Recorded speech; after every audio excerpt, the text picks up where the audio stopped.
more to another. One person has been killed, 5 others injured after a bridge collapsed on railway tracks in western Russia. The person killed was identified as a woman. Russian Regional Emergency Ministry said 3 cars and a lorry were on the bridge when it collapsed, with 4 of those injured sent to hospital for treatment. The collapse of the Paninsky overpass, located in Vyazma in the Smolensk region, is being investigated, with local media reporting it was probably due to old age of the bridge. Residents have reportedly asked authorities to repair the overpass. Some 8,000 households were suddenly without gas, as pipelines were also damaged in the incident. Regional Governor Vasily Anokin says 6 of the bridge's 7 spans collapsed, adding that more than 160 emergency personnel are working at the scene through the night to restore the train traffic as soon as possible.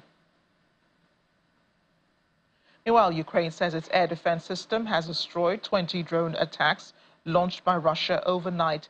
According to the commander of the Ukrainian Air Force, the drones were destroyed over the Mykolaiv, Odessa and Kherson regions in the south, the central regions of Dnipropetrovsk, Polatva and Vinnytsia and Lviv in the west. The Air Force says 4 missiles were launched from S-300 surface-to-air missile systems, but it's unclear what happened to those ones. Military and regional officials said Russian forces launched Shahid kamikaze drones in several waves, targeting critical infrastructure and power facilities. Ukraine's energy minister said equipment at an energy facility was also damaged in the Poltava region. Russia's ambassador to the UN, Vasily Nebenzia, has told reporters recently that the Ukrainian armed forces carried out a number of attacks in the Zaporizhzhia nuclear power plant in the last few days. He wants the international community to condemn the attacks.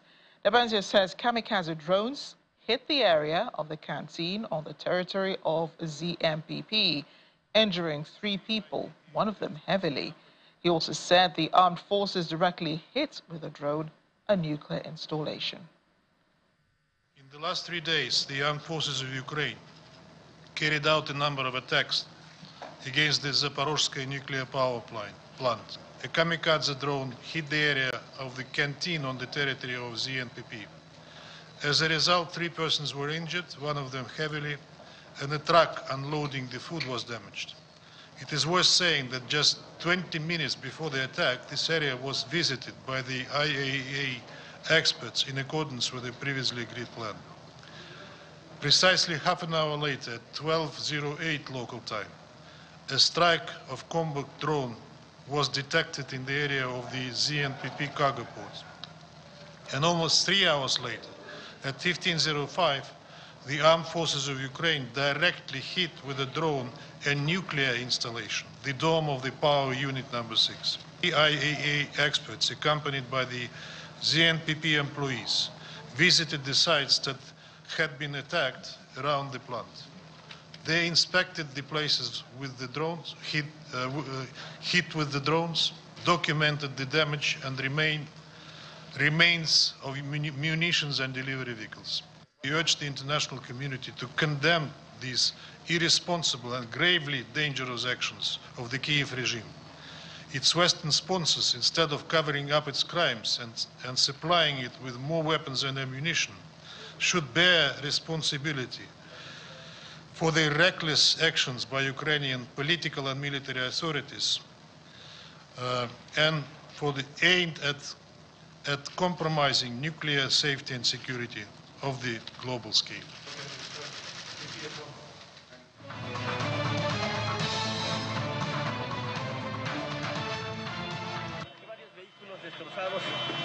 Particulares y también vehículos oficiales. You're looking at pictures from Mexico, southern Mexico to be exact, on Monday afternoon. Protesters from a rural teachers' college in Chilpancingo region set a government building on fire and torched vehicles around. It took place during a rally calling for answers surrounding the disappearance of 43 students a decade ago. Firefighters raced to extinguish smoldering cars in the parking lot of the Guerrero government palace, while smoke is seen pouring out of shattered windows. The protest comes a month after Yankee Corton Gomez Peralta, a student at the Aituizanapa Rural Teachers College in the state of Guerrero, was killed in a confrontation with police. Guerrero's state government has said it regrets the violent acts, adding that the state interior secretary has resigned following the March incident, while police officers linked to the shooting have been placed under investigation, although officers at the time claimed the students were armed and opened fire. And in the French city of Naples, an anti-NATO protest turned awry. Police, fully geared in riot gear attire, cordoned off the demonstrators with shields and batons. The protesters, however, carrying placards and banners, tried to breach the police line and march forth to the San Carlo Theatre, where a concert to commemorate the 75th anniversary of NATO was set to take place. The demonstrators were forcefully brushed off by law enforcement, resulted in a brawl, as you see there. 8 protesters were said to have sustained injuries during the clash. San Carlo Theatre is the world's oldest opera house. It was picked to be venue for a concert of NATO's 75th anniversary. Here in Africa, 3 Tanzanian soldiers have been killed in a mortar attack in the east of the Democratic Republic of Congo. According to the Southern Africa Development Community, SADC, hostile missile fire fell near the camp in the attack, where 3 others got injured. None of the soldiers has been named, nor have further details been given on where or when the attack took place. Last year, the Congolese government invited the Southern African Regional Force, comprising 2,900 soldiers, to halt worsening insecurity linked to numerous rebel groups vying for control of eastern DRC's rich mineral resources. Dangerous weather events now happening on the continent. Emergency services in Kenya have been rescuing passengers who were trapped in a bus that was swept away by floods in a busy highway in the north. Police say the bus, with about 50 passengers, was heading to the capital, Nairobi, from northern Wajir County. The driver had attempted to cross a flooded section of the road when it happened. The bus then became stuck in some mud surrounded by raging waters. Some of the passengers were rescued from the roof of the vehicle. The Kenya Red Cross said it was challenging to rescue those, to save lives of those who were marooned by raging waters in the larger Orele area near Tula village in Tana River County. The incident occurred in the early hours of this morning following ongoing rains that have left the Garissa-Nairobi highway heavily flooded. In Mali, however, meteorologists say more than 100 people have died because of an extreme heat wave that hit the country last month. Last week, the southwestern town of Kayes recorded a temperature high of 48.5 degrees Celsius. It will be the hottest day in African history recorded in April, according to weather officials. Local media reports that Gabriel Touré Hospital in the capital, Bamako, received 102 heat-affected patients who died upon arrival. Many of them were over the age of 60 and were chronically ill.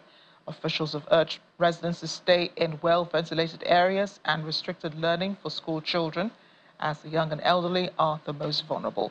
Authorities have shortened and changed the school hours for primary school students to protect them from the fatal temperatures.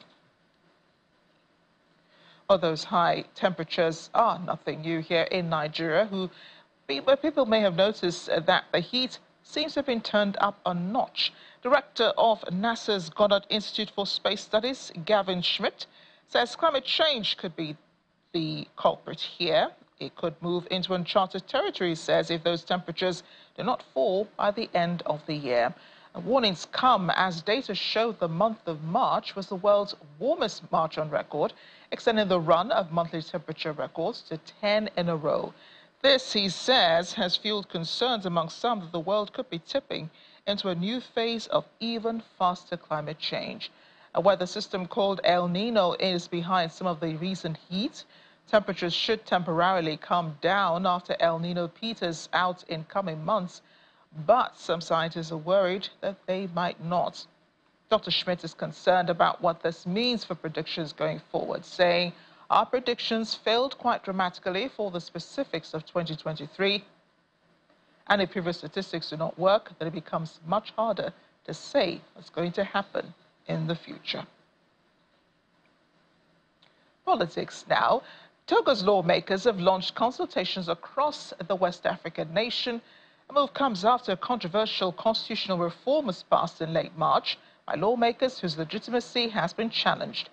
Togolese lawmakers will conduct for 3 days a tour to listen to and inform civilians on the constitutional reform.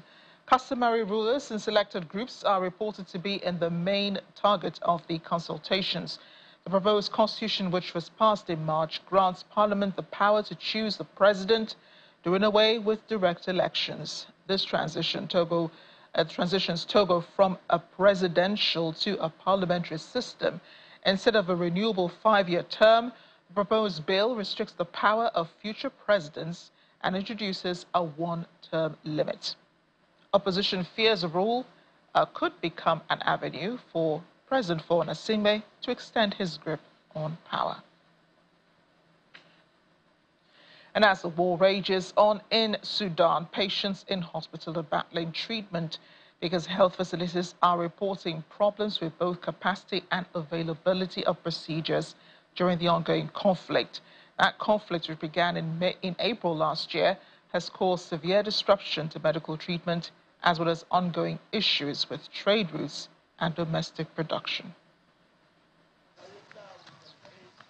At the East Oncology Center in Al-Qadarif, officials say the facility is suffering from overcrowding following the outbreak of the war.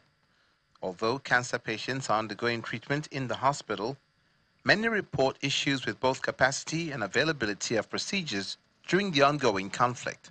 After the outbreak of war in Khartoum, the center began to suffer from overcrowding of patients and increased frequency of admissions. Before the war, we received 30 to 35 patients a month. After the war, the number doubled. And after the beginning of the civil war, it increased many times over.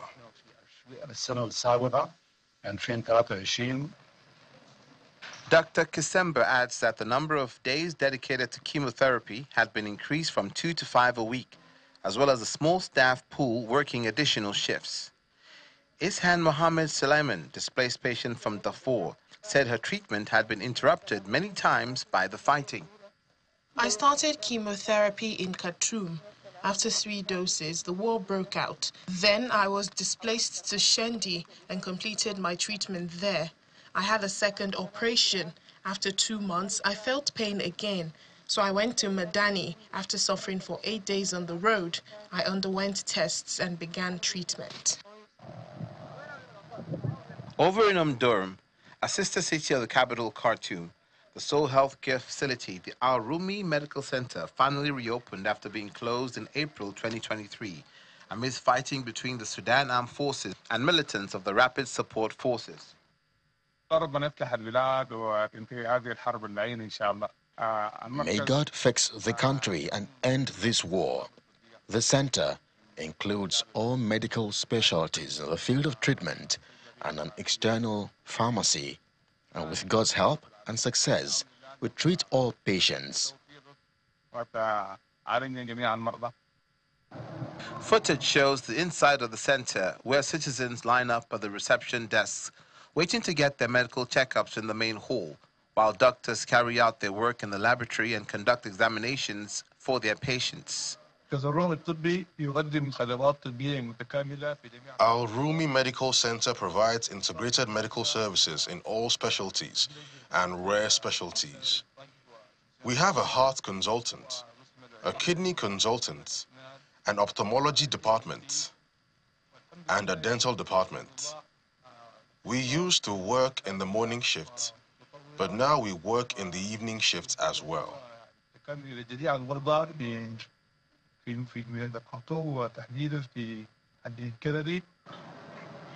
Fighting continues between Sudan's armed forces and militants of the Rapid Support Forces.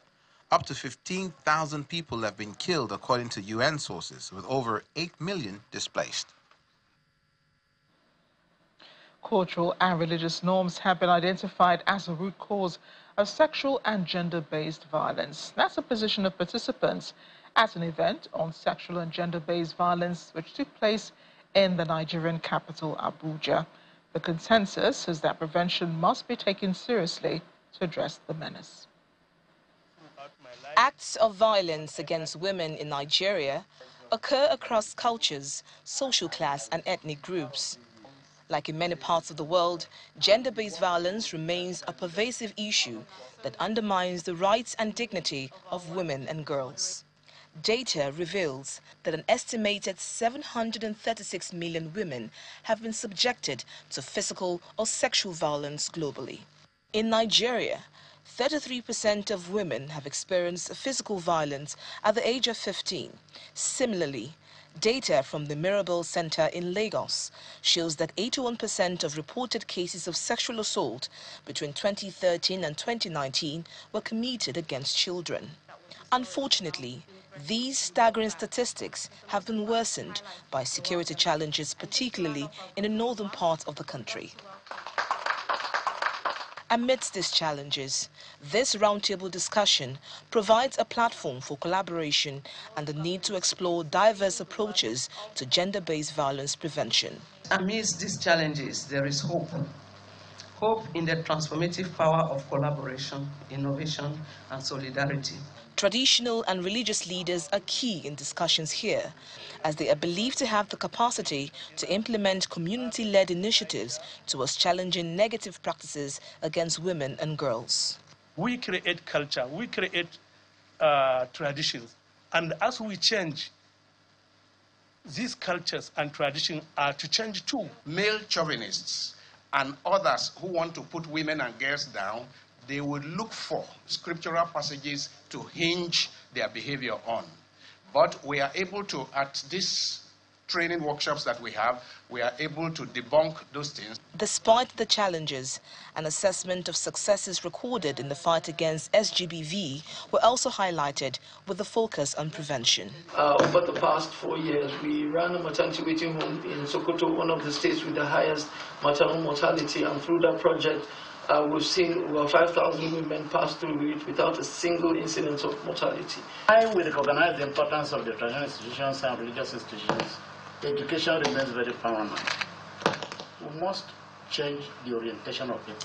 The expected outcome from this roundtable is to improve the capacity and collaboration with traditional and religious leaders to address negative norms through regular community dialogue.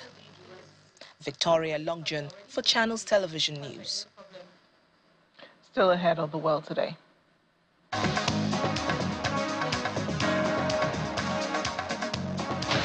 Well, we missed it here in Africa, but the once-in-a-lifetime solar eclipse left many tourists in the U.S. city of Dallas in awe. Stay with us.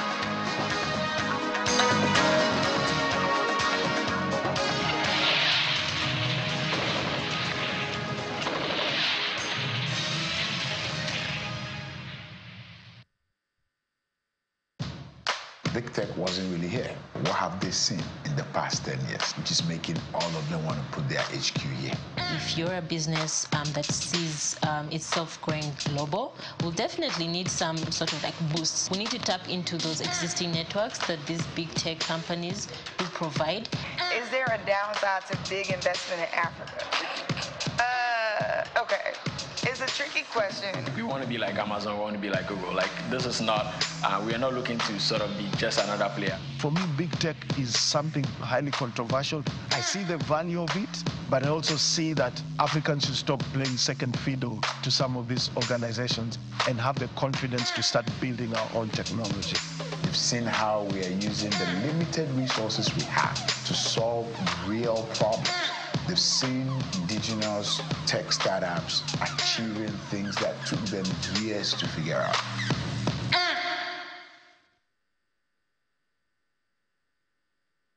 How does double digits affect your purchasing power? What about ballooning debt profile and scarce FX? How's that affecting your business?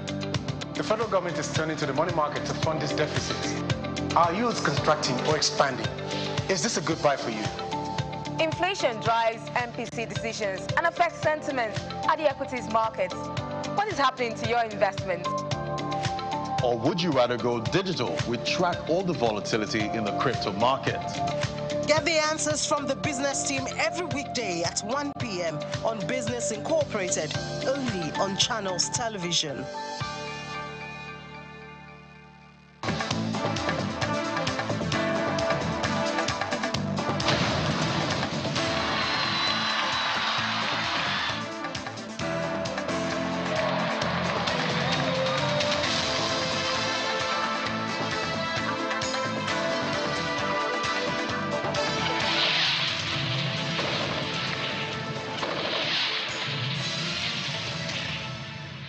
Welcome back. And the final day of the Women Lift Health Foundation Health Conference, has ended with workshops designed to equip women health practitioners for leadership and charge them on to transform knowledge and experience gained into results. I don't know what's going on.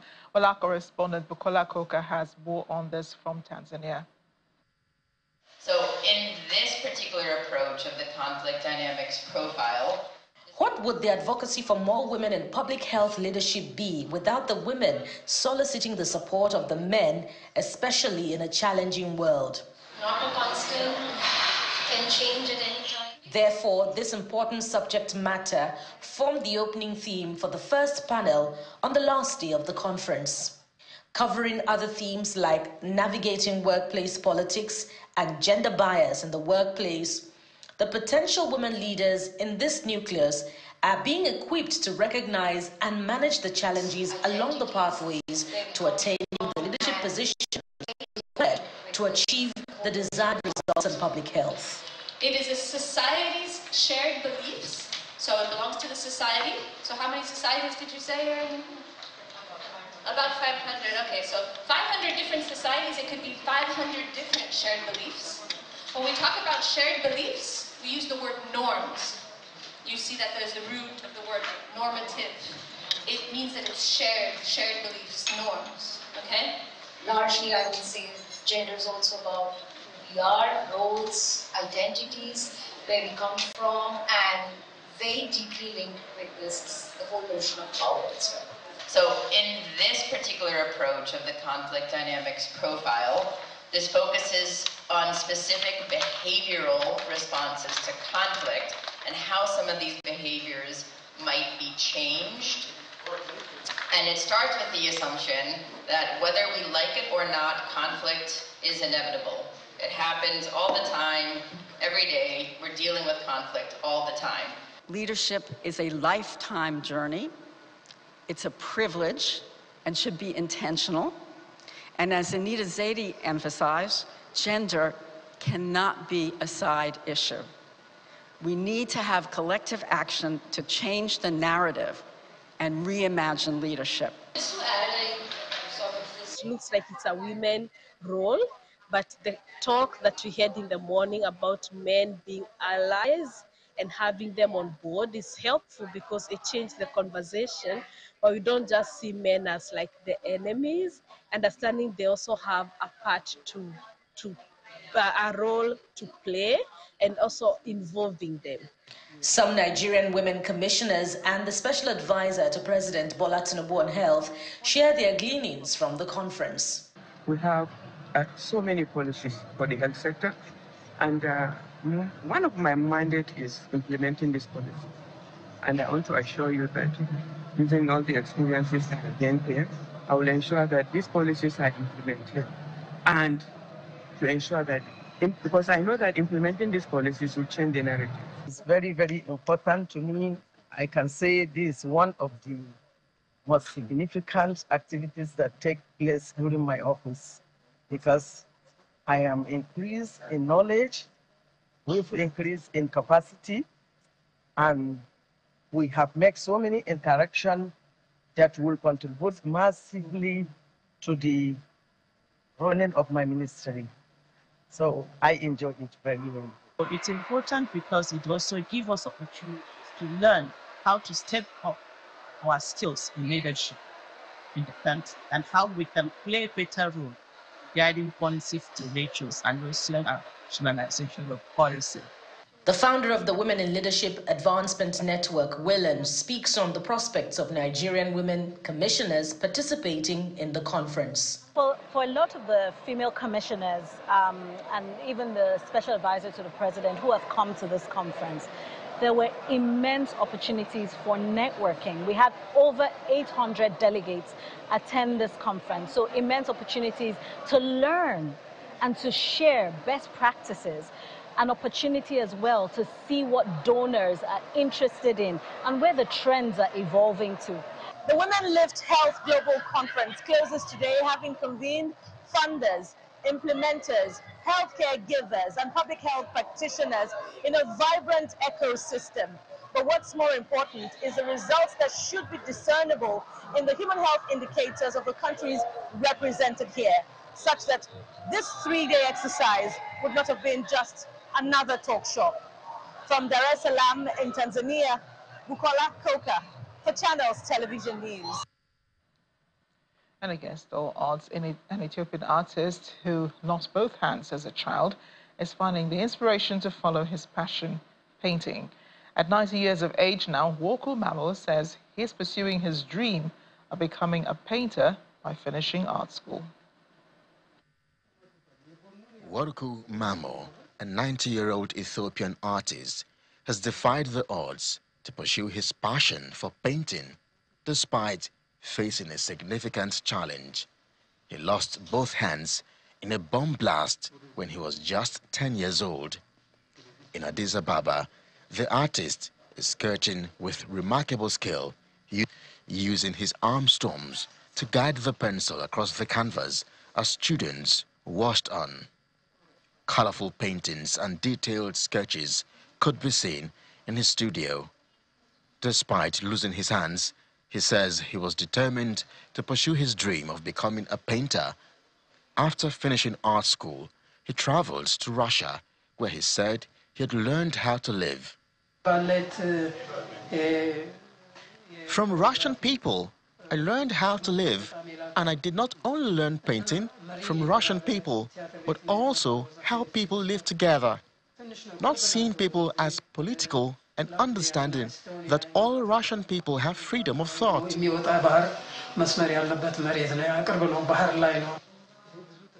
Studying at the Repin Institute of Arts in St. Petersburg from 1962 to 1972, he was exposed to a new culture that left a lasting impression on him. If you go about it in peace and diplomatic ways, you live with them for a long time. But if your way of thinking is bad, you will miss many things.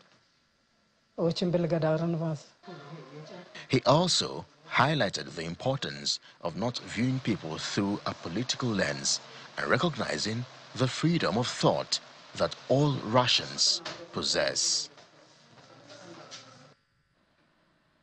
Americans were all excited about the solar eclipse witnessed in about 13 states and in Mexico and in Canada on Monday. Citizens of Dallas, however, and visitors got a chance to enjoy the phenomenon as it moved across North America.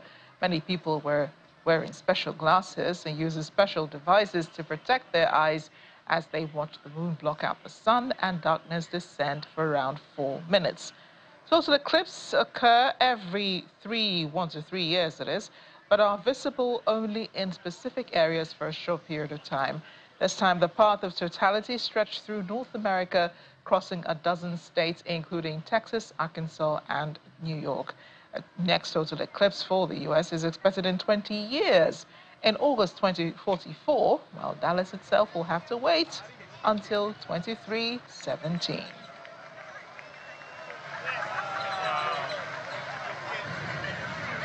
It's hard to explain the experience, but it's once you've seen one, you just want to see another one. It's everything with the light, with the atmosphere, and if you have an interest for space, then it's really emotional. It's a really cool experience that only comes around, every few decades or so, and our kids are here with us, and they're to the age where I think they'll actually remember something like this. I'm from Pennsylvania, and just came here a couple of days ago. I have to go back, leave tomorrow, unfortunately, to go back to work. But I'm just very excited and very pleased to be here, and everybody's met a lot of people from a lot of different countries, a lot of different states, and everybody's been very friendly and very welcoming, and it's just been a great experience. Now you know why they made such a big deal about seeing the solar eclipse on Monday. Thanks for watching The World Today. I'm Amarachi Obani.